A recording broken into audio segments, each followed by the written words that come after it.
उत्तर प्रदेश की जनता का ओपिनियन जानते हुए आज हम आ चुके हैं इलाहाबाद में। इलाहाबाद की ये फूलपुर विधानसभा सीट है। हमारे साथ यहाँ के कुछ लोग मौजूद हैं जो अपनी अलग अलग पार्टियों को सपोर्ट करते हैं।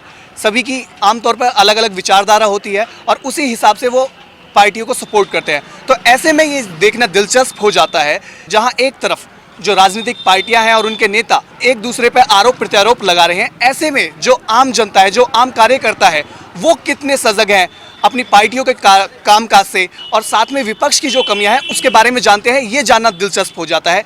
इसी को देखते हुए आज हम एक छोटी सी डिबेट करने की कोशिश कर रहे हैं और जानने की कोशिश करेंगे कि यहाँ पे विशेषकर फूलपुर विधानसभा सीट में जो मौजूदा सरकार के कार्यकाल के दौरान कितना विकास हुआ, साथ ही जो खामियां हैं वो क्या हैं। तो सबसे पहले हम जानना चाहेंगे जी, आपका नाम? ब्रजेश चौरसिया। आप किस पार्टी को इस चुनाव में सपोर्ट कर रहे हैं? बहुजन समाज पार्टी को सपोर्ट कर रहे हैं। हाँ सर। ऐसी क्या वजह? सर्वजन सुखाए, सर्वजन हिताय सर्वजन सुखाए, ऐसी आपकी क्या विशेषता है आपकी पार्टी में? आपने नारा तो बता दिया सर्वजन हिताय सर्वजन सुखाए, लेकिन ऐसे कुछ आप कामकाज बता दीजिए जो आपकी पार्टी ने किए हों। बहुजन समाज पार्टी ने सर्व समाज को लेकर के चलने का काम किया है। छोटे छोटे समाज जिनको कभी कोई नहीं पूछता था, केवल बहुजन समाज पार्टी एक ऐसी पार्टी है जिन्होंने जातिवाद कमेटी बना करके सबको सम्मान दिया और आज खड़ा होना सिखाया राजनीति में। अन्यथा कोई पार्टी इस तरीके से नहीं है जो कि छोटे छोटे समाजों को ध्यान दे। हम चौरसिया समाज से हैं, हमारा सम्मान बढ़ाया, मंडल अध्यक्ष बनाया, जोनल कोऑर्डिनेटर तक बनाया हमें और मंच पे खड़ा होकर के बोलना सिखाया। और तमाम तरीके जो भी योजनाएं बहुजन समाज पार्टी ने किया है अभी किसी सरकार ने नहीं किया, किसी और सरकार ने नहीं किया। ये बड़ी बात इन्होंने कही। आपका नाम? मैं विजय पाल। किस पार्टी को सपोर्ट कर रहे हैं? तो आपके सहयोगी मतलब आपके दोस्त, आपके इलाके के लोग हैं, उनका कहना है कि उत्तर प्रदेश में सिर्फ बीएसपी ने ऐसा काम किया है कि सभी लोगों को एक साथ जोड़ने की कोशिश की है, छोटे हो या बड़े हो। लेकिन आज आपकी पार्टी पर आरोप ये तो नहीं लगा रहे, लेकिन आमतौर पर कहा जाता है कि बीजेपी चाहे प्रदेश की बात की जाए, देश की बात की जाए, लोगों को बांटने का काम करती है। ऐसा कुछ नहीं है। मैं बताना चाहूंगा जो हमारी बसपा सरकार रही है, बीजेपी सरकार, बसपा सरकार की मैं बात सरकार रही है, इन्होंने कहा कि सबका साथ सबका विकास, ये सर्वजन हिताय सर्वजन सुखाय केवल एक स्लोगन बन करके रह गया है। लेकिन आपका भी तो एक स्लोगन बन के रह गया है कि अच्छे दिन आने वाले हैं। हम कब अच्छे दिन आएंगे? 2.5 साल बीत गए। आज न केवल अपना देश बल्कि पूरा देश, पूरा वर्ल्ड इस चीज को मान रहा है कि जो भाजपा सरकार कर रहे हैं वो सारे लोगों के हित में काम किया जा रहा है। माननीय मोदी जी ने अभी जो नोटबंदी का कार्यक्रम किया है उससे लोगों तक उनका एक मैसेज गया है।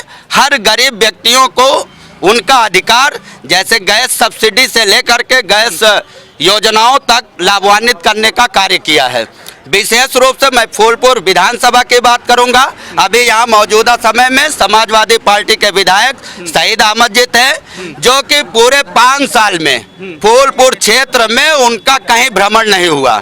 इसके पहले भी जो भी विकास कार्य थे वो पूरा वहीं पर ठप हुआ था। आज फूलपुर की जनता के पास पूरा अवसर है और आने वाले समय में 23 तारीख को फूलपुर की जनता प्रवीण पटेल को भारी मतों से जिता करके वह इस हिसाब का बदला लेने के लिए तैयार है। आपकी पॉलिसियों के बारे में बाद में बात करेंगे, लेकिन आपने अच्छे दिन की बात कही। आपने नोटबंदी के क्या लाके लोगों को लाइन में खड़ा कर देना अच्छा दिन था? नहीं, आज उससे डीजीपी बढ़ी हुई है या केवल मैं डीजीपी घटी है? तमाम एजेंसियों का कहना है कि नोटबंदी के बाद अर्थव्यवस्था पूरी तरह चरमरा गई है। मनमोहन सिंह ने जब भी कोई दवा दी जाती है प्रारंभ में कष्टदायी होता है, लेकिन धीरे धीरे जैसे उसका सेवन होने की दिन प्रतिदिन प्रक्रिया बढ़ती है, एक समय पेशेंट को दौड़ा देती है दवा। नोटबंदी एक दवा है, इस डीजीपी को आगे बढ़ाने की एक दवा है जो अभी स्टार्टिंग में दिया गया है। मरीज को धीरे धीरे इससे राहत मिलेगी और एक समय ऐसा आएगा, हमारे प्रधानमंत्री जी का भी कहना है, जब पूरा डीजीपी हाई लेवल पर पहुंचेगी और जंप करेगी, उसको भी पूरा देश देखेगा। आपका नाम? श्री राम बहादुर यादव। किस पार्टी को सपोर्ट करते हैं? समाजवादी पार्टी को। तो बीजेपी के एक कार्यकर्ता का कहना है कि उन्होंने नोटबंदी की दवा दी है जनता को और जीडीपी को दी है। दवा दवा तो कहने के लिए दवा दिए हैं, लेकिन लाइन पे लगा कितने लोगों की मृत्यु हो गई, क्या वो दवा से ठीक हुए हैं? तो आपकी दवा लोगों को जहर की तरह असर कर गई है? ऐसा कुछ भी नहीं है। आप जितने भी आंकड़े हैं, आंकड़े आप उठा के देख लीजिए। ये अर्थशास्त्रियों का भी मानना है, सारे अर्थशास्त्री इस चीज को मान रहे हैं कि आने वाले इनके गठबंधन की सहयोगी कांग्रेस के वित्त मंत्री, पूर्व वित्त मंत्री और प्रधानमंत्री तो कह रहे हैं कि आपने तो बर्बाद कर दिया। मैं सर्वप्रथम गठबंधन की बात करूंगा। अभी गठबंधन होने के कुछ दिन पहले ही वही कांग्रेस पार्टी कह रही थी कि 27 साल यूपी बेहाल। अगर यूपी को समाजवादी पार्टी ने बेहाल किया तो कांग्रेस को कौन सी आवश्यकता पड़ गई कि उस बेहाल पार्टी में जाकर के उन्होंने अपना समर्थन दे दिया? कौन सी ऐसी आवश्यकता पड़ गई? तो क्या जरूरत पड़ गई? पहले तो आपके ही गठबंधन के साथी आप पर निशाना साध रहे थे, लेकिन आज आप उन्हें अपने साथ जोड़ रहे हैं। ये राजनीतिक मजबूरियां होती हैं कुछ लोग। क्या मजबूरियां? बीजेपी का डर? बीजेपी को हराना। बीजेपी का डर था क्या? नहीं, डर नहीं था। और क्या था? आगे और तेजी से विकास को ले जाया जा सके, तो ताकि अखिलेश अपने दम पे सक्षम नहीं थे, आप ये कह रहे हैं? ताकि 2019 में ये लोग ना कह सके कि आने वाली सरकार देश का विकास नहीं कर सकती। तो हम वापस बीएसपी पे आते हैं। क्या आपको भी लगता है कि अखिलेश अपने दम पे अकेले सक्षम नहीं थे कि वो उत्तर प्रदेश का विकास कर सके? अखिलेश तो अपने ही परिवार से ही परेशान है, झगड़ा लड़ाई से परेशान है, उनके बस का नहीं है विकास करना।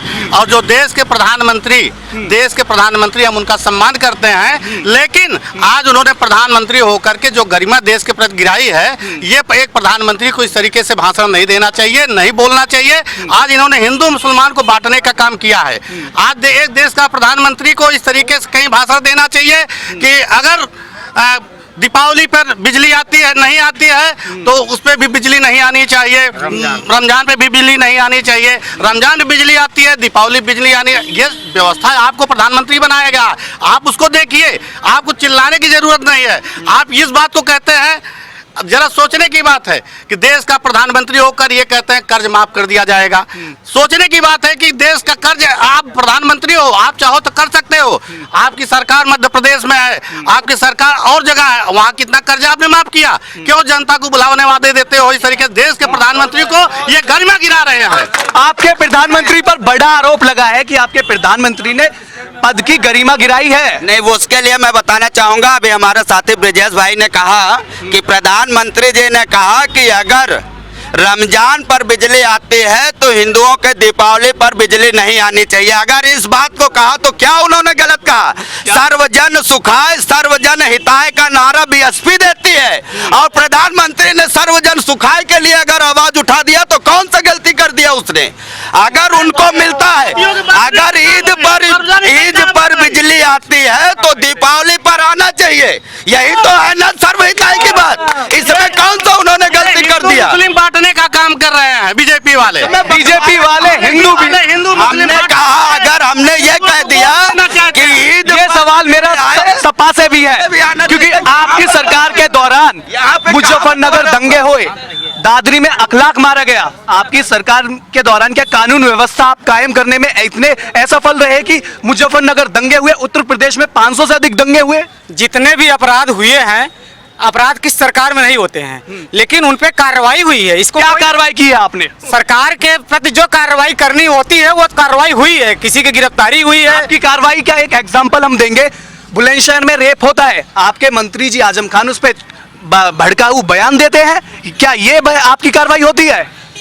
उस पे सुप्रीम कोर्ट में मामला जाता है, आजम खान बिना किसी शर्त के माफी मांगते हैं, ये कार्रवाई करते हैं आप?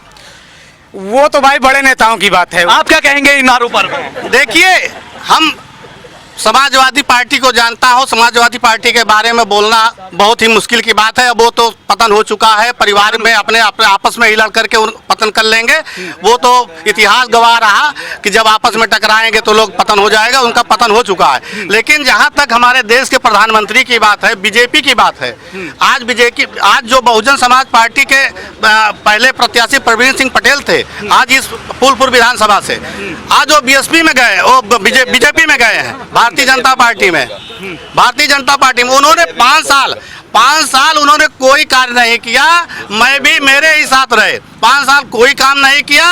और आप जान लीजिए ऐसा गूंगा बहिरा विधायक मैंने अपने क्षेत्र में देखा ही नहीं। सबसे मेरा सवाल सुनिए, आप पर इनका ही नया आरोप नहीं है, आप पे ये बहुत पहले से आरोप लगता रहे। उत्तराखंड में आपने आधे से ज्यादा विधायक कांग्रेस के ले लिए, आपने उत्तर प्रदेश में कांग्रेस के विधायक लिए, आपने बसपा के लोग लिए। ऐसी क्या आपके अंदर इतने लोग कमी पड़ गई कि आप दूसरे दल के नेताओं को लेकर? इन सारे शब्दों के लिए एक जवाब मेरे पास है कि हमारी भारतीय संस्कृति कहती है अतिथि देवो भव। अतिथि देवो भव। कोई मेरे यहाँ आता है तो हमको उसको सम्मान के साथ, चाहे वो भ्रष्टाचारी है, चाहे वो भ्रष्टाचारी या बलात्कारी आ जाए, आप उसे ले लेंगे? उसकी बात अभी बताया जा रहा है। मैं अभी बताना चाहूंगा, अभी भाई साहब ने कहा कि इसके पहले प्रवीण पटेल यहीं पर विधायक थे, हमारी ही पार्टी से विधायक थे, आज छोड़ करके भाजपा में चले गए हैं। मैं प्रवीण पटेल का समर्थन करता हूं, उन्होंने बहुत अच्छा किया। यहाँ रह करके 5 सालों में उन्होंने जो काम किया था उसकी आज भी जनता देखती है और उसी आशा से आने वाले समय में उनको पुनः विधायक बनाएगी। और बहुजन को रही बात छोड़ने की बात, तो यह party Bahujan Samaj party tender डालने का काम करती है, उसको टिकट नहीं बांटना चाहिए, टेंडर डलवा देना चाहिए कि सबसे ज्यादा जो पैसा देगा वही दावेदार होगा। ये बड़ा आरोप लगा है कि पैसे लेके आप टिकट दे रहे हैं। हम आपके बताएं, क्योंकि बहुजन समाज पार्टी एक मिशन है, बहुजन समाज पार्टी एक मिशन है। इन्होंने देश को कहीं कांग्रेस ने लूटा है, कहीं बीजेपी ने लूटा है, इनके पास अकूत दौलत पहले से ही रखे है। बीएसपी अपने कार्यकर्ताओं के माध्यम से चंदा लेती है और उसमें जब कोई छोटा व्यक्ति कोई काम करता है तो उसको हल्ला मचाते हैं लोग। और जब यही काम बड़ा आदमी करता है, क्या ये बीजेपी के लोग पैसा नहीं लिए हैं? बहुत से लोग बीजेपी के लोग लिए हैं। अब आपसे मैं बताऊं, ये विजय पाल जी, ये बीएसपी के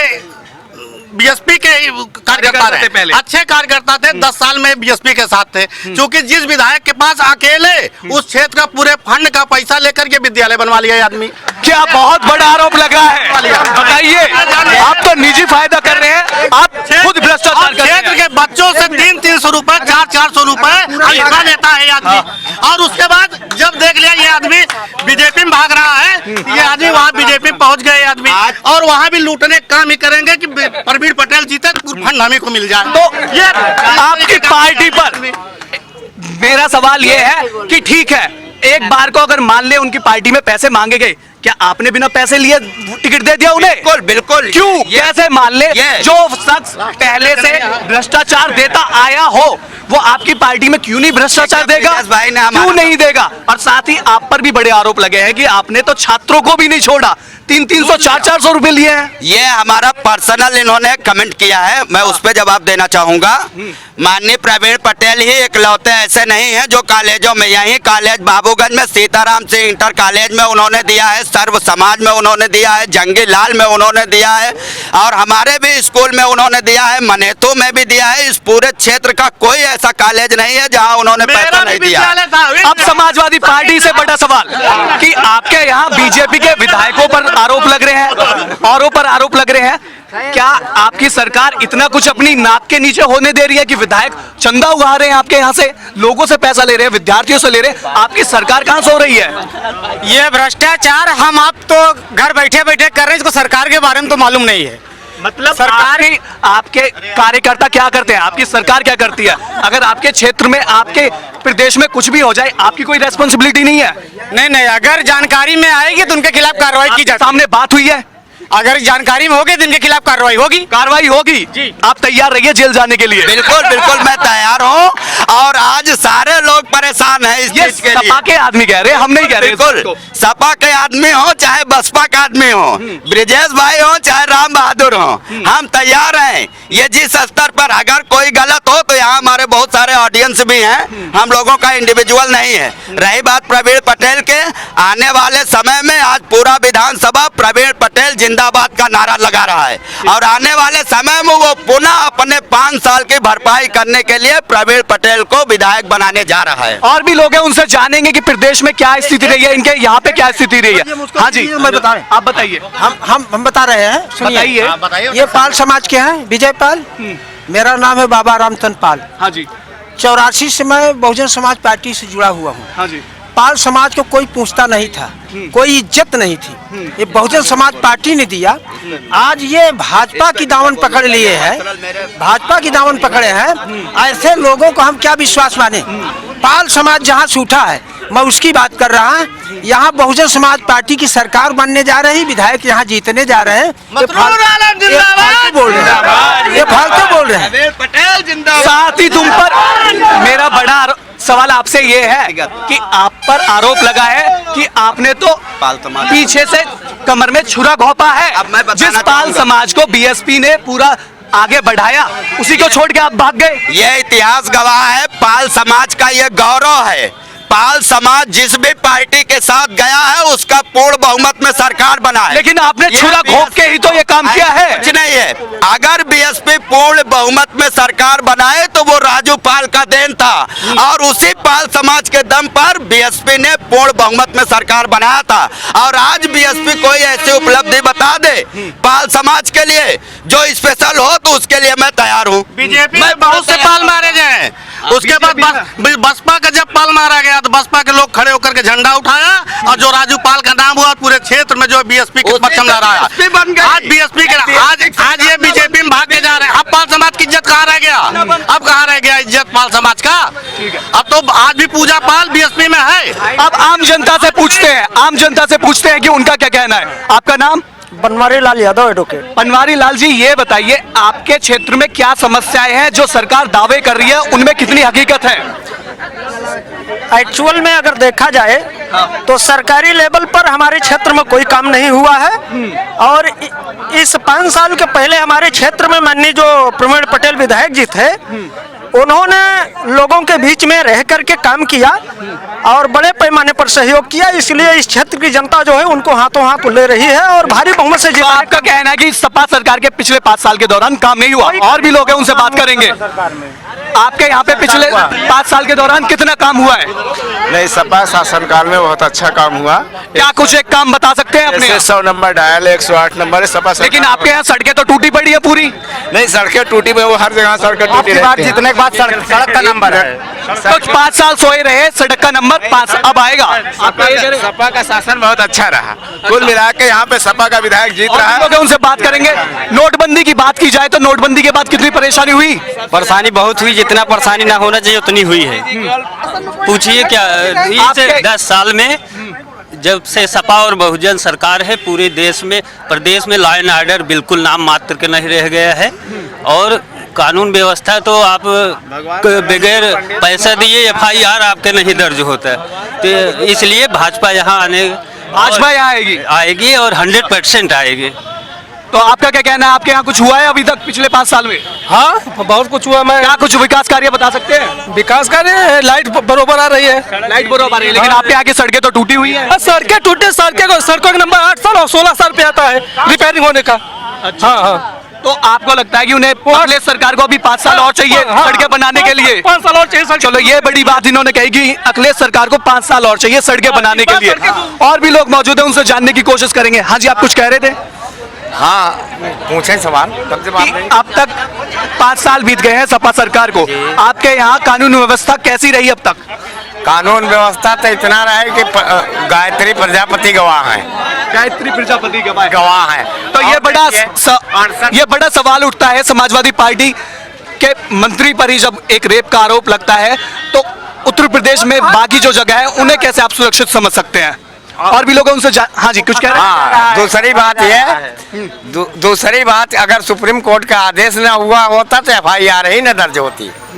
ये भी आप देख रहे हैं। तीसरी बात, हम लोग क्या नाराज हैं, हम अनुसूचित जात के लोग हैं और ये कहना चाहते हैं कि हमारा जो बाबा साहब का संविधान था उसको जो है खत्म कर दिया गया। कोशिश की गई, खत्म तो नहीं हो पाया। अगर भाजपा के राज्यसभा में बहुमत होती तो इसको शेड्यूल बैकवर्ड के पूरा जो है प्लान था कि आरक्षण समाप्त कर दिया जाता। तो ये बड़ी बात कही है इन्होंने कि जो भाजपा है वो आरक्षण को खत्म करने की कोशिश कर रही है। और भी लोग हैं, उनसे जानना चाहेंगे। अखिलेश सरकार काफी ज्यादा दावे कर रही है कि पिछले 5 साल के दौरान काफी कुछ विकास कार्य कराया है उत्तर प्रदेश में। क्या इस बात में सच्चाई है? हमें जहाँ तक सच्चाई ये है कि अखिलेश सरकार ने जो भी विकास की बातें छोड़ी है, नियुक्ति जिन्होंने जितना भी नियुक्तियाँ इन्होंने की है, सब नियुक्तियाँ जो है बाई कोर्ट चली गई है, उस पर एक भी डिसीजन नहीं आया है। इसलिए जितने भी नियुक्ति ने के सब अधूरी रह गई है, कोई क्लियर नहीं हुआ है। इसलिए जो है हमें सपा सरकार एक भी विकास हमको उसको नहीं दिखाई दे रहा है। और अगर उत्तर प्रदेश में रोजगार में बात की जाए, जो पुरानी नियुक्तियां तो उन पे स्टे तो लगी लगेगा, लेकिन आज के दौर में युवाओं के लिए क्या कुछ नई रोजगार या शिक्षा व्यवस्था के लिए कुछ कर पाई है सरकार? सपा सरकार का जो भी फंडा रहा हो सब हमको एक भी नहीं पसंद है। और रही बात की बीजेपी की बात मैं कह रहा हूँ, तो बीएसपी की बात, बीएसपी ने 2012 में चुनाव 2007 में जब चुनाव उन्होंने जीता था तो उन्होंने बहुत ही रोजगार दिया, चाहे वो सफाई कर्मी की रही हो, चाहे वो शिक्षा विभाग की रही हो, चाहे वो बैकलॉग की रही हो, चाहे जो भी रहे। और दूसरी चीज कि पदोन्नत के आरक्षण की बात है तो उन्होंने शिक्षा विभाग में जो उस 25 साल तक उस पोस्ट पर नहीं पहुंच पाता था, तो पदोन्नत के आरक्षण के तहत उन्होंने बीजेपी सरकार ने जो दबे कुचले समाज के लोग थे वो जो है वहां तक पहुंचे। ठीक है, ये बड़ी बात लोगों ने कही है, यहाँ पे हमने सामने आई है कि जो समाजवादी पार्टी सरकार पिछले कुछ साल से विकास का दावा कर रही है, भ्रष्टाचार को खत्म करने का दावा कर रही है, कानून व्यवस्था की बात कर रही है, लेकिन जमीनी हकीकत पे लोग उस बात को नकार रहे हैं और साफ तौर पे कह रहे हैं कि ये सिर्फ वादे और नारे तक ही सीमित है। और भी लोग हैं, हम उनसे बात करेंगे और जानने की कोशिश करेंगे। हाँ, एक युवा है, हम आपसे ये जानना चाह रहे हैं कि अखिलेश यादव ने युवाओं के लिए क्या कुछ खास किया है अभी तक? हाँ, क्या कुछ आप बता सकते हैं? उन्होंने बहुत सारी जॉब निकाली है, जॉब निकाली है, लेकिन आपके ही यहाँ पे सहयोगियाँ ये कह रहे हैं कि जॉब तो निकाली है लेकिन उनमें इतनी अनियमितताएं बरती गई हैं कि वो सुप्रीम कोर्ट और हाई कोर्ट में सारी वैकेंसी रुकी हुई है। नहीं, ऐसा कुछ जॉब में हुआ जिसकी वजह से कुछ प्रॉब्लम हो गई हो तो कुछ गई है, बाकी सारी तो जॉब तो नहीं गई है। अच्छा, और भी लोग हैं, उनसे जानने की कोशिश करेंगे। हाँ जी, आप ये बताइए, अखिलेश सरकार के पिछले कार्यकाल के दौरान 5 साल के दौरान कुछ विकास हुआ है आपके यहाँ? जी नहीं, कोई विकास नहीं हुआ है। लेकिन अखिलेश जी तो दावे कर रहे हैं कि काम बोलता है। ये सही है, वो कह रहे हैं कि काम बोलता है, मैं कह रहा हूँ उनका काम नहीं बोलता, अपराध बोलता है। अपराध बोलता है? जी हाँ, अगर काम बोलता तो सुप्रीम कोर्ट के बोलने क्या आवश्यकता थी? सुप्रीम कोर्ट क्यों बोलता? अब गायत्री को देख लीजिए, अगर उनका काम बोलता तो फिर गायत्री को लिए सुप्रीम कोर्ट क्यों आदेश करती है? हमारा एक एफआईआर, हमारे साथ बलात्कार हुआ, किसी महिला के साथ बलात्कार हो और उसका एफआईआर न दर्ज हो और वो सुप्रीम कोर्ट तक जाए, सुप्रीम कोर्ट आदेश करे तब वो कहीं जाकर उसका एफआईआर हो। ये काम बोल रहा है कि बलात्कार बोल रहा है? क्या बोल रहा बताइए आप भी तो मीडियम हो, आप देख रहे हो। तो हम नहीं, हम उसके साथ हैं जो देश की हित की बात करे, देश को आगे ले जाए, हम उसके साथ हैं। पिछले कुछ समय से बीजेपी भी उत्तर प्रदेश में अपनी अच्छी पकड़ बनाती नजर आ रही है। 2014 के दौरान उन्होंने 73 सीटें निकाल ली। अब भी प्रधानमंत्री मोदी नोटबंदी का हवाला दे रहे हैं, दूसरी बातें कर रहे हैं कि उन्होंने उत्तर प्रदेश के लिए काफी बेहतर किया है, आम लोगों के लिए बेहतर किया है।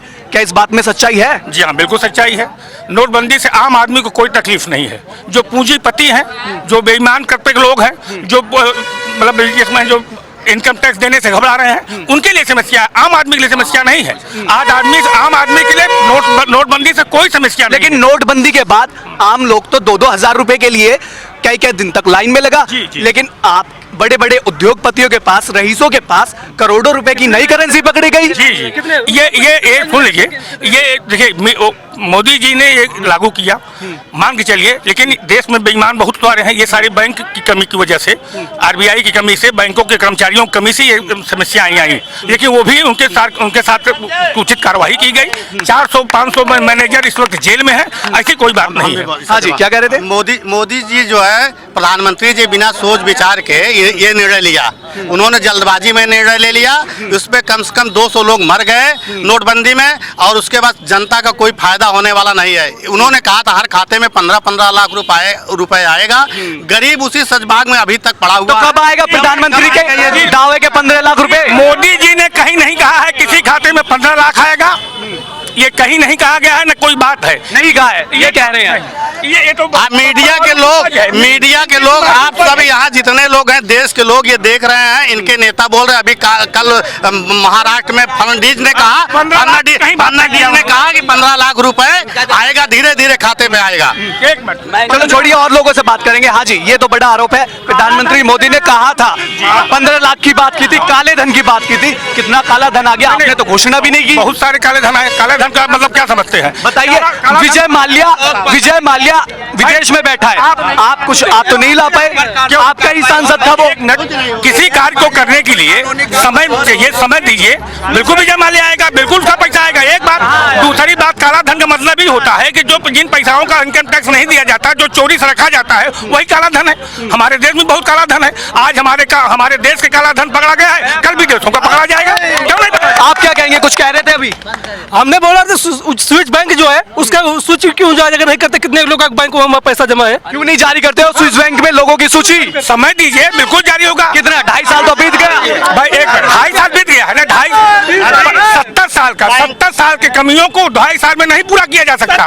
17 साल पहले बीजेपी सरकार थी, 15 साल पहले 15 साल पहले भी आपकी सरकार थी, 10 साल पहले आपकी सरकार रही थी, आपने तब भी यही बहाने बनाए। अब 2.5 साल बीत गए, अब भी आप यही बहाने बना रहे, कब तक ये बहाने चलेंगे? नहीं, इसके पहले क्या नोटबंदी की गई थी या इसके पहले कोई कार्रवाई की गई थी? अटल जी थे, अटल जी नहीं कर पाए, इंदिरा जी थी, नहीं कर पाए। माननीय मोदी जी ने किया है, ये इतना बड़ा फैसला उन्होंने अपने अकेले दम पर लिया है और भगवान दया से आप लोगों को, हमारे देश की जनता उनको सपोर्ट किया और उनका सफल हुआ ये। और मान के चलिए 2.5 साल में उन्होंने बहुत कुछ किया है देश के लिए और देश को बहुत आगे बढ़ाया है। हम देशवासी उनका नमन करते हैं और उनको अपने मतलब क्या वाकई में 2.5 साल में कुछ किया है मोदी ने? कुछ नहीं किया है मोदी ने। मोदी ने केवल गरीब आदमी को परेशान किया है, गरीब आदमी को परेशान किया है। क्यों लाइन में क्यों गरीब आदमी लगा है, बड़े आदमी नहीं लगे हैं लाइन में। बैंक आप क्या कह रहे थे? बड़े आदमी लाइन में नहीं लगे, सिर्फ छोटे लोग लाइन में लगे हुए हैं। गरीब आदमी परेशान है। किसी बैंक में आप चले जाए, बड़े आदमी लाइन में नहीं लगे हुए हैं, सिर्फ छोटे लोग मर रहे हैं। इनके नोटबंदी से इनका वोटबंदी हम लोग कर देंगे। तो आपने यहाँ पे देखा कि हमने लोगों से बात की, सभी पार्टियों के यहाँ पे लोग मौजूद थे, कार्यकर्ता थे और साथ ही इन्हीं पार्टियों को सपोर्ट करने वाले थे। लेकिन आप यहाँ इन बात को तो समझ सकते हैं कि नोटबंदी की बात की जाए तो नोटबंदी के मुद्दे पर बीजेपी से लोग काफी ज्यादा निराश है।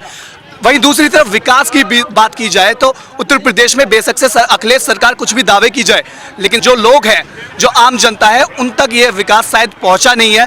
शायद इसी वजह से आम जनता इस विकास के खिलाफ खड़ी नजर आ रही है। कैमरा पर्सन रैन प्रताप के साथ मैं अंकित नागर, नेशनल दस्तक, इलाहाबाद।